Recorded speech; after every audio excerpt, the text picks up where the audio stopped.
Okay, so this is explaining question 6 in the notes, where we've got vector u and vector v, and we're adding them together. Now they're both kind of gross vectors because they're both at angles, so we have to break them up into their components. We drew our picture like this. It's kind of a messy picture because the angles are actually very similar, and this is one where, you know what, this picture is not really that helpful because it could actually confuse us more. So what we can do is draw each vector individually. This vector u is at an angle of north 30 degrees towards the east. So there's our 30 degrees. We know it's with the y-axis, so our sine and cos flip.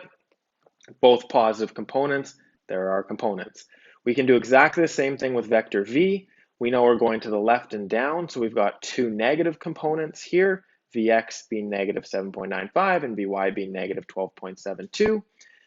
Put those two components into our vector collector, and we realize we get two positive components out, which did actually line up with our original picture. So we did actually draw it right, which is nice.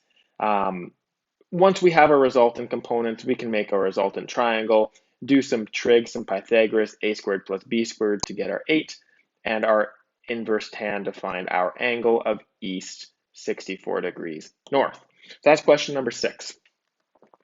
Question 7 we did together. Question 8 is exactly the same idea, but now we have 3 vectors, okay? 2 kind of gross ones, and one that's already broken up into components, which is really, really nice.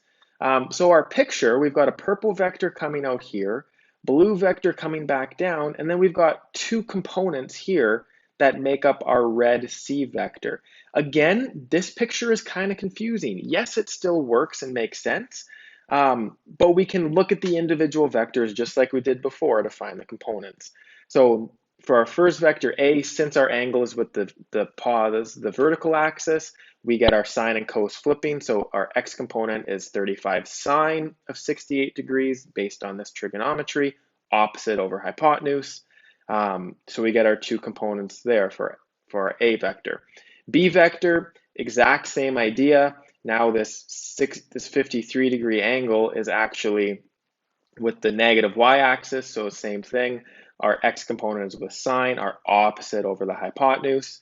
But since we're going to the left and down for both of them, we get 2 negative components. Our C vector from our picture, our components are already given to us, so we don't have to do anything, negative 10 and 17, that's pretty nice. Add all the components up together, we get 2 positive components, which is actually kind of pretty nice. Do some Pythagoras to get a resultant, and the inverse tan of 16 over 9 over 16.9 divided by 4.9 to get our angle of east 74 degrees north. Those 2 questions exactly the same as everything we did for the other questions in the notes during class today, just with a little bit more components, and the pictures are just a little bit more complicated. Again, the pictures are just there to help you solve the question.